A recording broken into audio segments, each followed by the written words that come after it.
Good afternoon, we are from T.H.A.W.R. Industrial robots. ISO 873, industrial robots can be defined as an automatically controlled reprogrammable manipulator arm. Since the term of industrial robot was introduced in 1937, there has been an uphill in the development of industrial robots development. T.H.A.W.R robotic patent in 1954 with the development of control system in 1988. Industrial robots have evolved ever since. But why do we need industrial robots? Since the dawn of industrial age, there has been an increase of industries in the world. The vast increase in the industries has led to an increase in the demand for profits and production. And this led to the need of industrial robots. Industrial robots are nowadays used in factories, for mining, and for cleaning up hazardous waste. But there are serious shortfalls regarding the industrial robots that are used nowadays. They require certain expertise. They require a lot of industrial investment. Using industrial robots causes a lot of accidents and are very complex to manipulate. Hence, we need a better solution. We propose to you THAWR.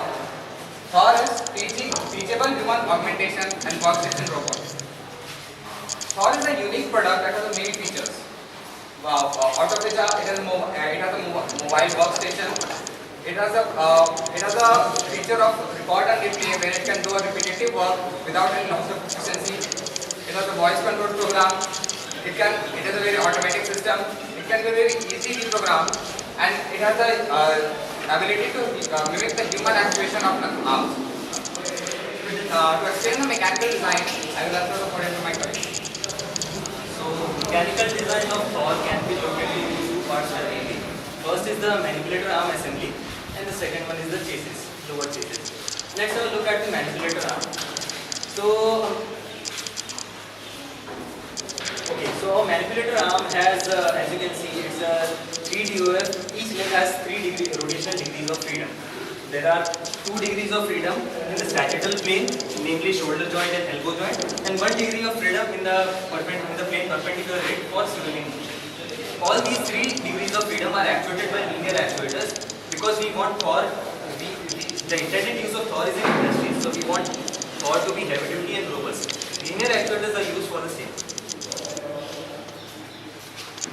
As you can see, each limb is attached with a proprietary gripper at its end for some fine tuning tasks like grasping or taking wires and all.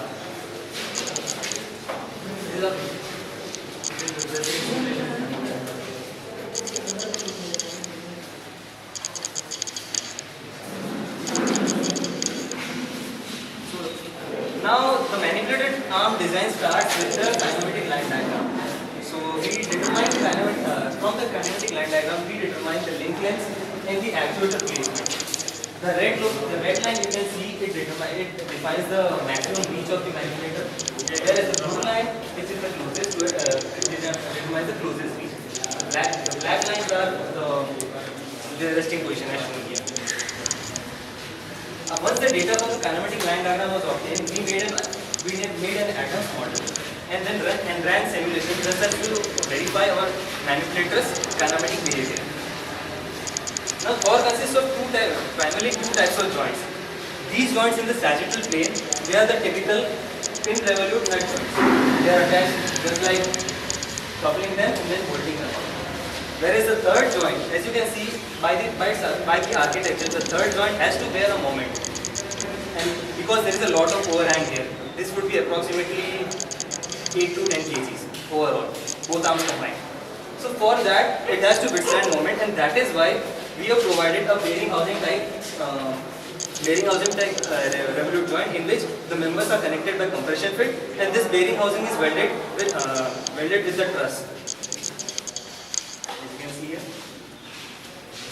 these are the rendered images of our joints. Once the CAD model was finalized, we ran drag simulations in SolidWorks itself, and we tried to find out the interference locations where the actuator is hitting either this member or it is colliding into another.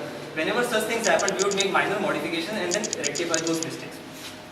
After that, when we finalized the CAD, we plotted the workspace of each limb, and as you can see here, Each one limb has a maximum span of approximately 1.5 meters.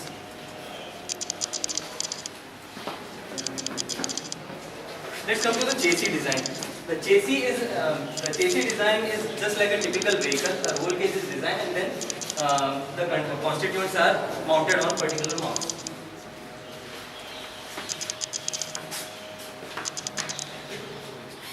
THAWR is supposed to have a differential drive. We have implemented a differential drive here. Turning is obviously turning is made possible by differential RPM of driving wheels. So for the same, there are two driving wheels in the rear and two non-driving caster wheel supports in the front. These had to be incorporated in the chassis design. Now, there were two primary concerns in the chassis design. One was obviously equilibrium of the chassis, that when it is static and dynamic equilibrium, when it is moving or when it is stopping or when it is stable, it should not topple. So that was the first and primary concern. The second concern was that the operator and the manipulator arm assembly should not hamper with each other, because we want to provide human mimicking motions. So if operator's hands can collide with either of the assembly, then there might be problems. So we propose a suitable distance of 45 centimeters between the person and the manipulator arm assembly. And then using that data, we made simple static balancing calculations, and with equations we found out that 85 centimeters is the suitable chassis length. So our chassis length is 85 centimeters, whereas with regard to chassis width, we assumed we took an aspect ratio of 1.5, which is commonly used in vehicles like trolleys and such small low-speed vehicles. So with that aspect ratio, the width comes out to be 60 centimeters approximately. Let's talk about, I will talk about fabrication now. So first, the wheel motor assembly was basically can be mounted on the chassis by means of pipe mounting, as you can see here, as it is done here. So firstly, a sturdy frame with thick members was sturdy base frame with thick members was created, and then motors were mounted on it. After that, caster wheels were welded and mounted on their location, and then the rest of the roll cage was fabricated over it. This concludes the mechanical design, and now we'll have a demonstration. We'll have a small demonstration. We'll show the manual mode, where we'll move the actuators and the motors manually via operator who is situated at certain distance. Right now, we are moving the actuator 1, which is this one.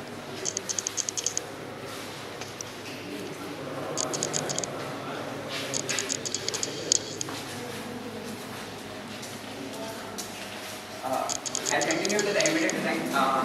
They'll have the Bluetooth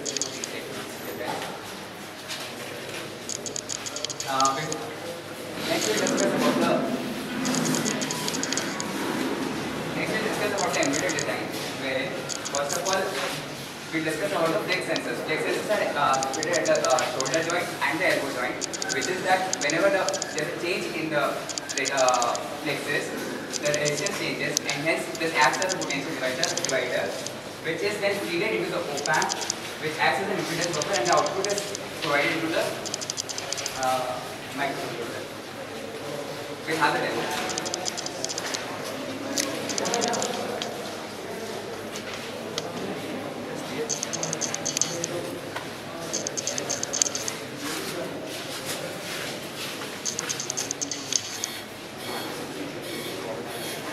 We'll move the piece.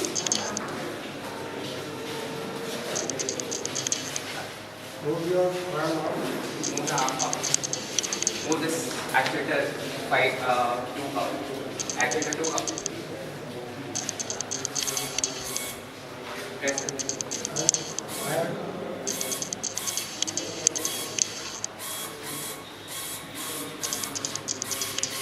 Down. Down. Actuator down.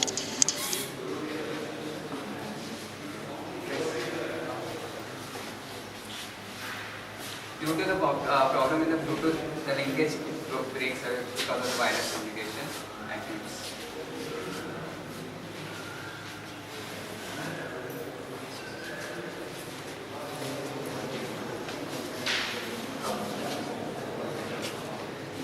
Till then, which way the gripper?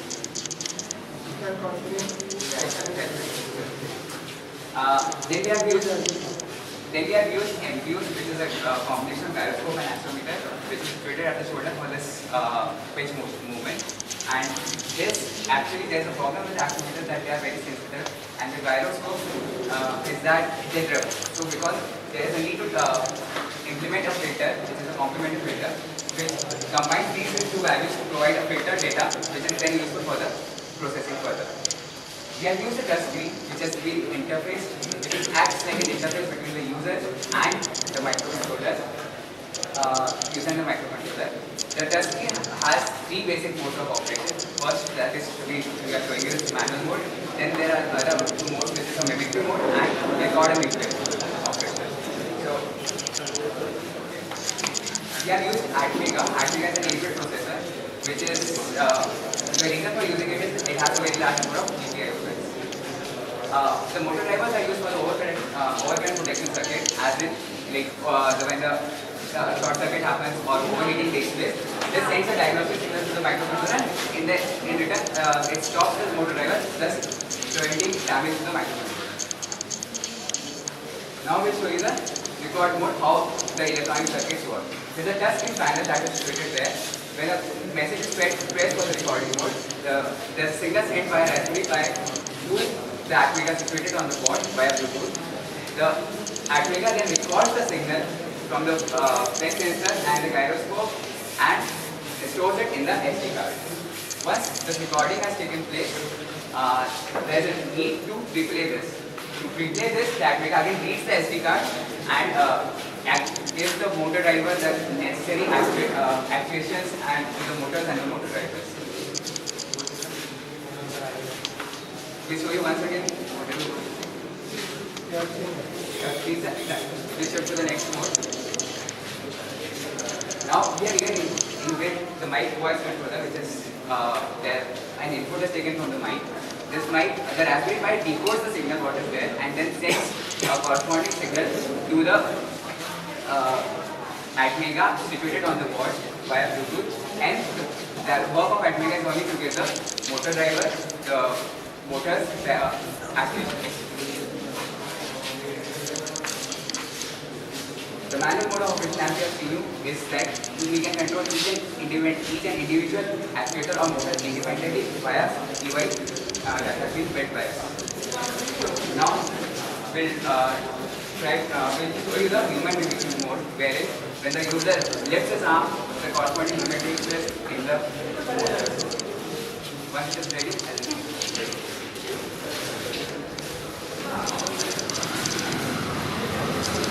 power supply that we have used is 12-volt DC supply via LiPo batteries and lead-acid batteries. The use of LiPo batteries is that it provides high current, and though it's costly, but whereas lead-acid batteries is a low cost.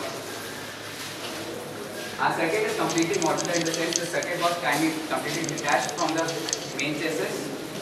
The circuits are properly screwed onto the board. There is a robust connector, and the design is modular. Now this is the mimicking mode that we will be showing you.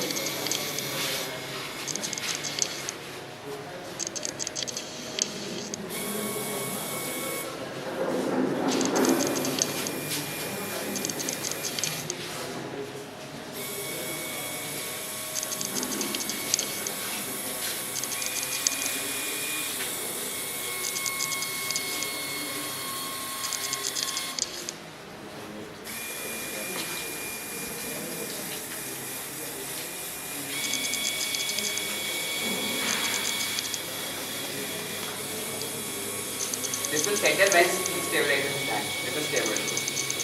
This motion is like this actuator covers this arm, this covers this arm, and this one is basically for this one, which is not at times properly attached, because there is a thresholding that you have to do for each sensor, like this.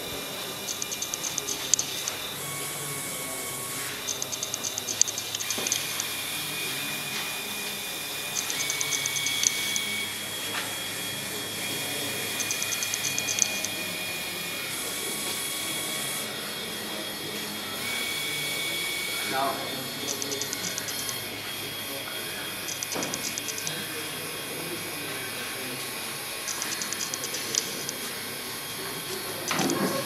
of the movements are clear to you, so how each and every process is processed. Let me.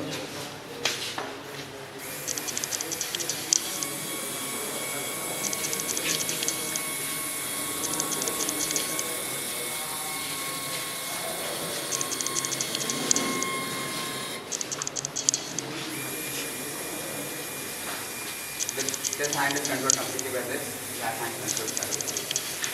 The only problem that we are having currently is with this motion, because the sensors are not properly fitted onto this body. We did not fit it properly. It's the cardboard that we are using. Anyways, this would have also.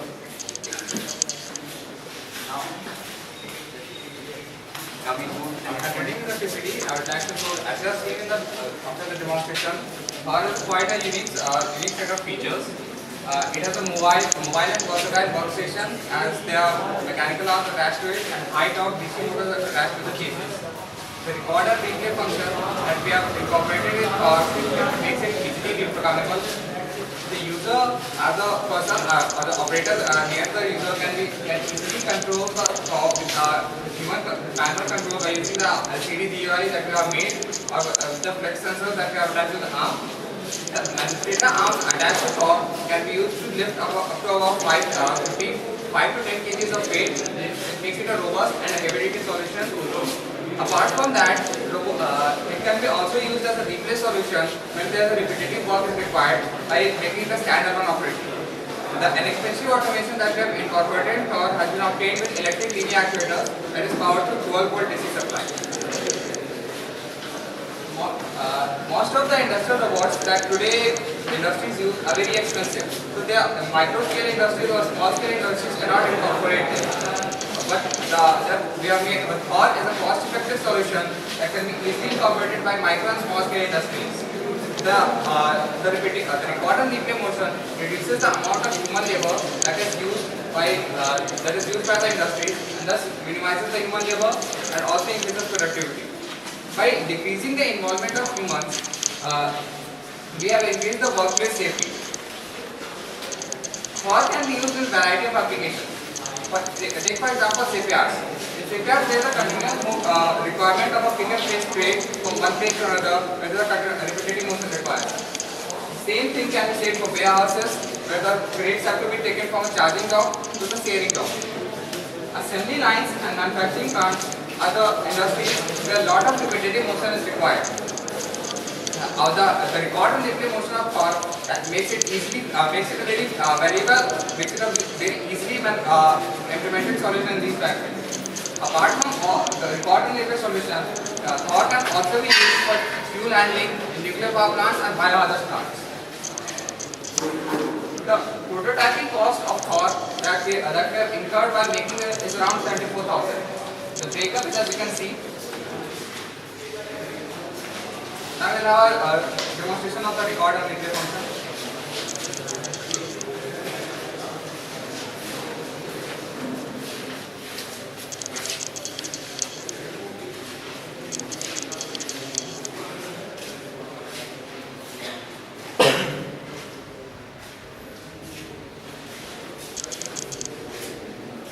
This was the record phase where he told what actions need to be done. Now this record interrupt has been taken up.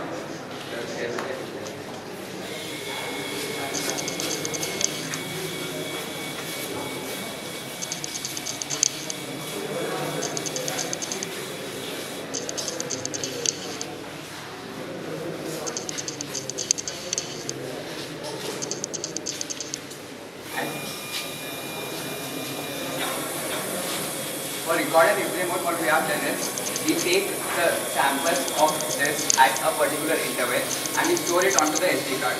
And once it is stored onto the SD card, we read it from the SD card. The time for this simulation is dependent on how fast we read it from the SD card. Like whenever we read it from the SD card, we give a delay in a loop for a particular time. So as to let it achieve it. It is dependent on us how fast we read it or how fast we want the actuation to be taken care of. This actuation can be continued for any number of processes, left anything or can be continued by very long. Now I'd like to draw your attention to the future scope of THAWR. It can be easily used in various places regarding SPAN integration, online programming and environment adaptation. on this, now we present your product cost.